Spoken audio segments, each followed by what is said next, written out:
haces bien, me haces bien, me haces bien. Te quiero de mil modos, quiero.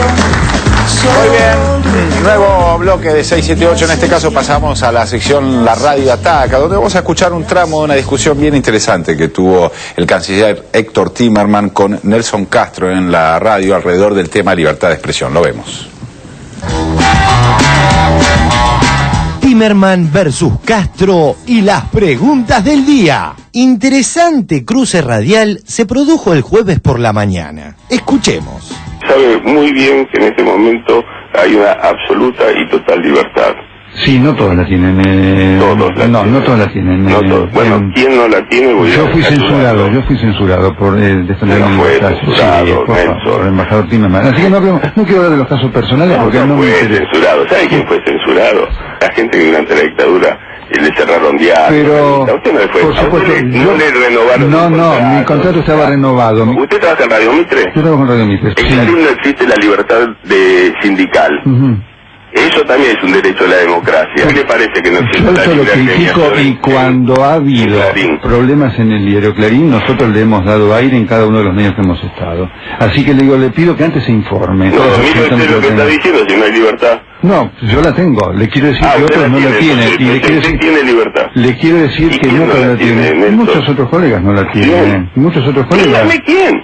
Timerman, no me venga con eso porque entonces yo le voy a recordar que usted fue director del Diario de la Tarde. No fui director del Diario de la Tarde. Usted estaba a cargo del Diario de la Tarde, así que yo no quiero caer en eso. Entonces, vaya a hablar con Leuco. ¿Leuco tiene un programa de televisión? Leuco fue echado de programas porque Leuco tiene un programa de televisión porque la censura es... Sí, pero canciller Timerman... ¿Tiene un programa de televisión, Leuco? ¿Trabaja en la radio?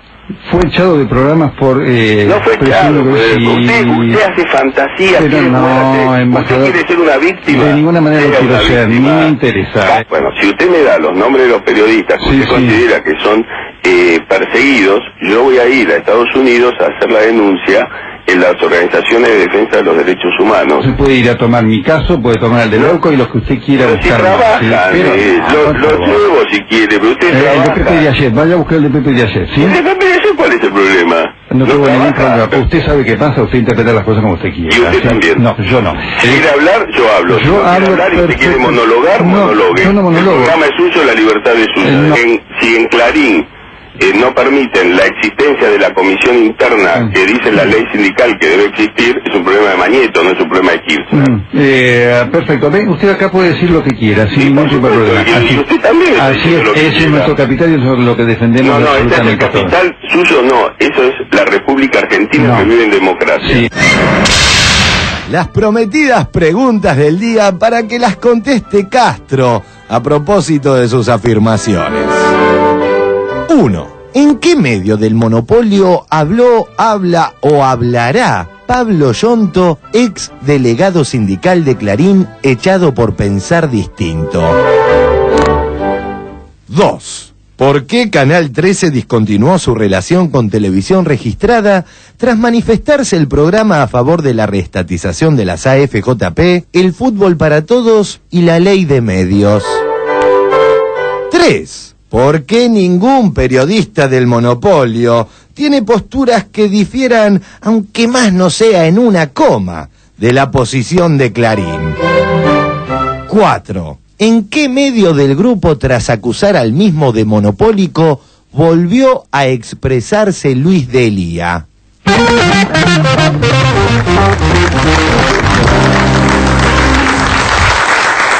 Robert, le pregunto, ¿le parece que hay un problema con la libertad de expresión en Argentina? Y en todo caso, ¿quiénes serían los responsables de que ese problema se esté dando? Bueno, algunos periodistas obviamente piensan que sí. Hay un problema. Cuando yo llegué acá con una delegación de la Sociedad Interamericana de Prensa, estuve con muchas personas y hubo miedo.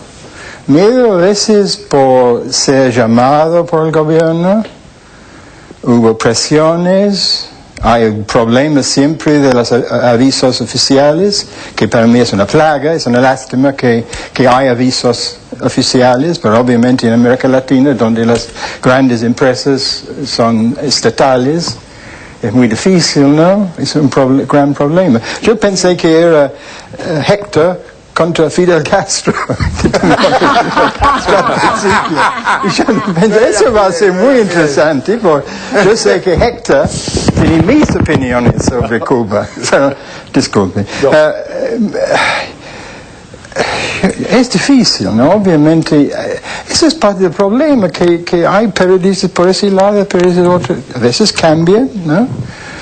Yo no sé. No cambian más, ¿eh? Yo digo que esto no cambian más. ¿No? Siguen sin cambiar hace mucho tiempo. Pero además la denuncia de falta de libertad de expresión viene claramente de un sector, digamos. No, eso obviamente es algo psicológico, ¿no? Es algo psicológico, no se puede hacer eso. Pero sí, hay miedo, seguramente. Obviamente es muy diferente cuando otro tipo de miedo, pero ellos tienen que conquistar el miedo de eso. Hay una cosa que a mí me llama la atención. Durante mucho tiempo, en la Argentina había casi libertad absoluta para que las fuerzas de la represión legal ejercieran represión violenta sobre cualquier tipo de protesta social. Y la historia de muerte y sangre en la Argentina es muy larga como para recordarla hoy a la noche. A partir del primer gobierno, en este caso de Néstor Kirchner, de 2003, se prohibió literalmente que las fuerzas represivas repriman cualquier protesta social, sea la protesta social de los desocupados, sea la protesta social de una fábrica, o sea la de los obreros de una fábrica, digo, o la protesta social de la sociedad rural, la Federación Agraria y compañía. Un gobierno que ha cuidado de una manera inédita la vida justamente en el espacio público. ¿Puede ser acusado de generar miedo? ¿Miedo a qué? ¿Qué miedo puede tener Joaquín Morales Solá o Nelson Castro o Julio Blanco? ¿Miedo a qué? ¿Pero miedo a qué? ¿Hay mazmorras donde se encierran los periodistas?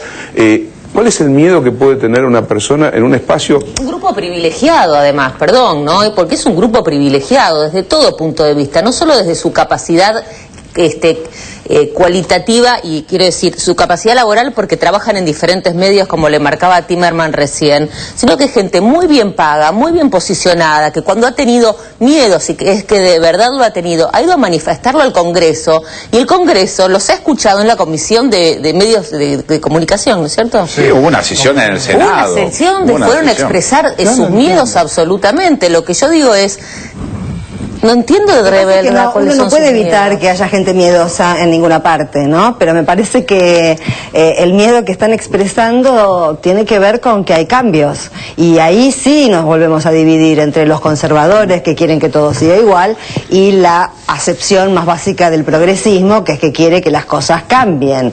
Ahora, hay un error, me parece, conceptual gravísimo en la posición de Nelson Castro, porque, qué sé yo trabajé en Mitre y no me renovaron el contrato, y porque no les interesaba mi perfil. A mí nunca se me hubiese ocurrido decir que me censuraron. Sí, son las reglas del juego en el capitalismo. Hay muchos que no les interesa mi perfil tampoco, pero... ¿Vos viste? Ahora, yo creo que censura, para mí es censura.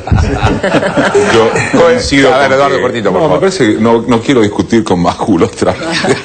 Va a decir que lo censuraste. No, que además vale aclararlo. En verdad, cuando fue esa famosa polémica, yo no le contesté específicamente a Majul, sino que hablaba de esto de la construcción del miedo. Y por eso lo del respeto a las palabras. Sinceramente, yo insisto con lo siguiente. Digo, en un país donde se chuparon 30.000 personas, hablar de miedo. Por eso hablé del respeto a las palabras. Coincido en que hay miedosos en todos los ambientes, en el periodístico también, pero creo que esto no es miedo, me parece que esto es una construcción ligada a separarse desde un punto de vista muy marcado con relación a posturas gubernamentales. Seriamente nadie puede decir que tiene miedo. Muy bien, señoras, nos vamos a ir al corte. ¿Quiere que responder Robert o le queda algo? No, hubo mucha violencia en contra de los periodistas en el tiempo de Menem, eso yo sé. Yo no sé de violencia en contra de los periodistas hoy en día, ¿no? No creo que en ningún caso. No.